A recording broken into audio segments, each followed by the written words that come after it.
interviewing those people because perhaps that will give us some indication of what this was.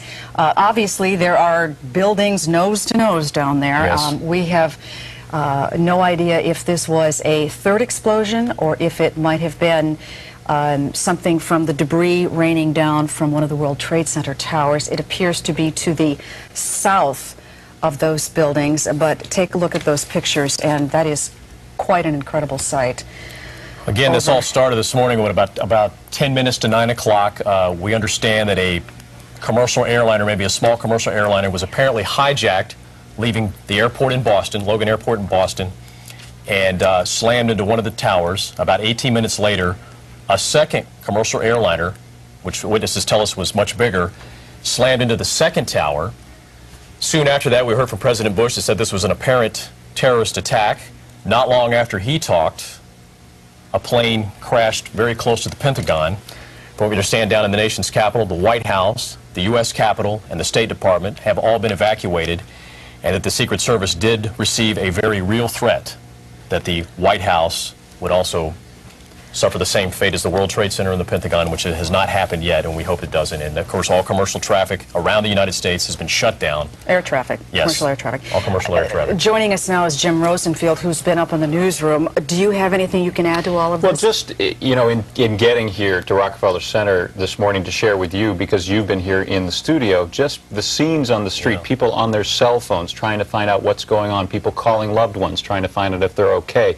As you walk into this building, a lot of people out on the street not being permitted to go up and down through most of the elevators for security reasons. Obviously, as we think about the landmarks in Manhattan, people are taking very serious security precautions just for that reason. A lot of emotions I should share with you up in the newsroom, too, as we hear these just gut-wrenching eyewitness accounts of what these people must be going through, especially in the Twin Towers right now.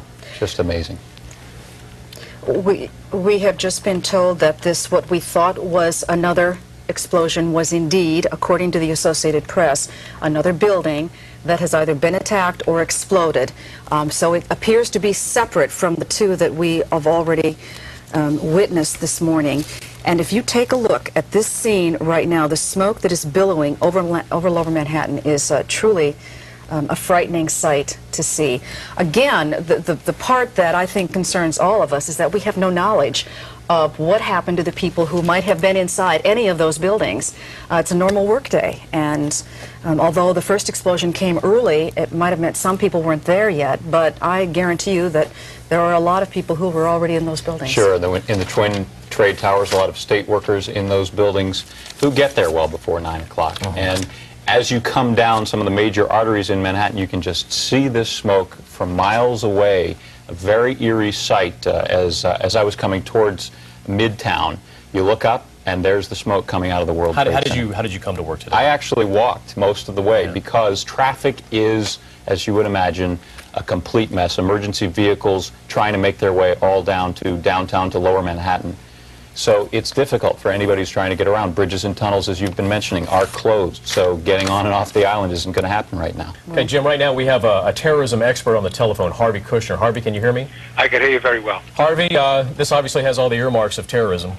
Yes, unfortunately it does. And, you know, I've been in this business almost 40 years. And quite frankly, I couldn't have written a scenario like this. If I would have come forward with something like a possibility like this, they would have laughed. I mean, this has all of the worst case scenarios put together into one. This is monumental. This will be something that, you get Gary Condit in the news, you have O.J. This is something that we're going to be looking at for the next couple of years, unfortunately, and not just from a media perspective, but from the people who've witnessed this. I mean, when you think of the psychological trauma that this is going to cause to New Yorkers and to Americans, it's monumental. It's off the map. As you see the scope of this and the methodical way in which it appears to have been planned and happened, and again, we don't know what truly occurred, but there's talk of aircraft being hijacked, of second explosions, of et cetera, et cetera. What if there are signals you can read in that as an expert on all of this, what can you tell us about that?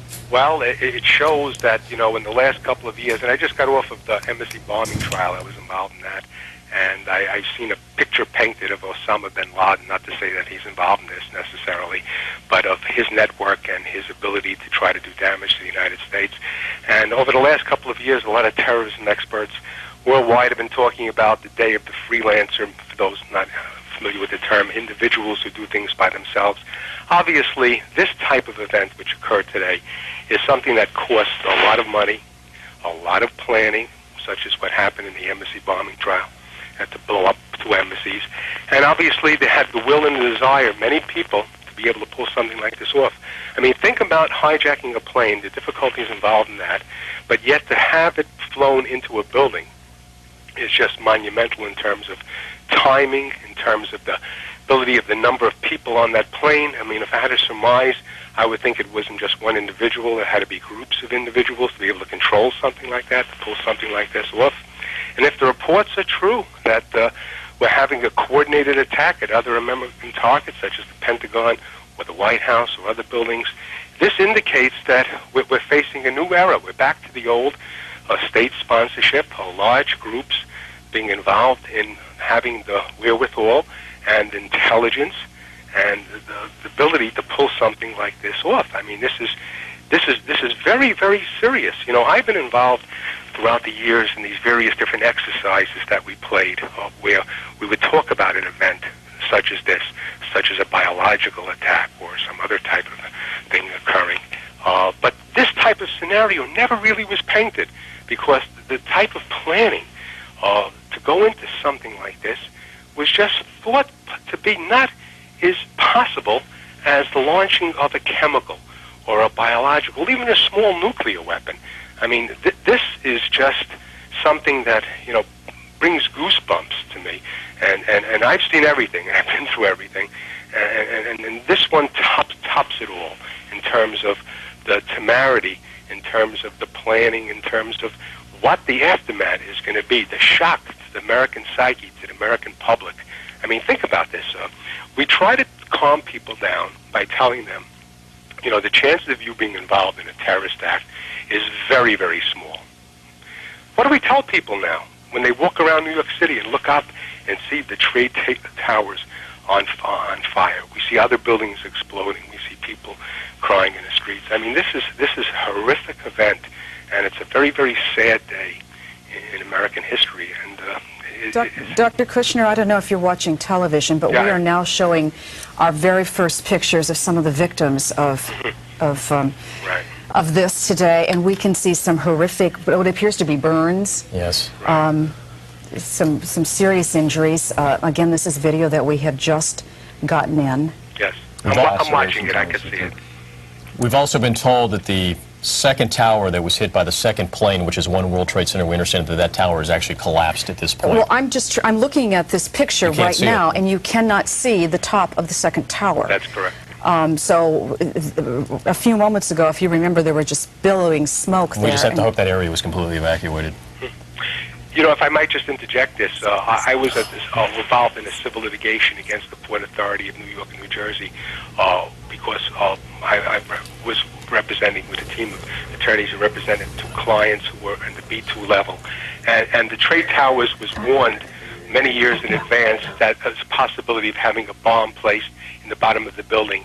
And my report showed that the construction of that building was in such beyond the code that even such a powerful bomb couldn't do the damage. But now looking at these pictures as we speak, I'm choked up looking at it, thinking that this type of risk assessment wasn't there and we didn't have. But how do you guard against something like this? This means that you have to put a perimeter around New York in terms of flight pattern, in terms of having jets ready to shoot down planes that they're going into buildings. I mean, this opens up a new level.